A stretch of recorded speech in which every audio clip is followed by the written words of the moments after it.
मुंबईतील कोस्टल रोडचं लोकार्पण लांबलं. 19 तारखेचा मोदींचा दौरा रद्द झाल्यानं लोकार्पण लांबणीवर. काही दिवसात पंतप्रधान मोदींच्या हस्ते होणार लोकार्पण.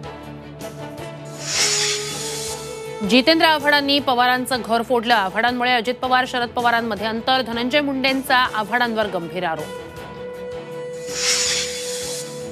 मनोज जरांगेंच्या समर्थनार्थ पंढरपूर नाशिकमध्ये मराठा समाजाचं आंदोलन. पंढरपूरकडे येणाऱ्या सर्व मार्गांवर मराठा समाज रास्ता रोको करणार.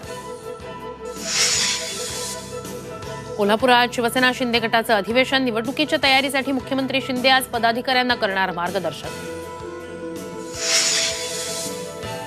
दिल्लीत भाजपचं राष्ट्रीय अधिवेशन. लोकसभा निवडणुकीच्या पार्श्वभूमीवर पंतप्रधान मोदी करणार मार्गदर्शन. फडणवीस, बावनकुळेंसह महाराष्ट्रातील सर्व भाजप आमदार उपस्थित राहणार. गुहागरमध्ये भास्कर जाधव समर्थक आणि निलेश राणेंच्या कार्यकर्त्यांमध्ये राडा. दगडफेकी प्रकरणी दोन्ही गटाच्या 300 ते 400 कार्यकर्त्यांवर गुन्हा दाखल. टोमॅटोच्या नावे यूएईला कांद्याची तस्करी. टोमॅटोच्या कंटेनरमध्ये लपवलेला 83 मेट्रिक टन कांदा जप्त. सीमाशुल्क विभागाची कारवाई.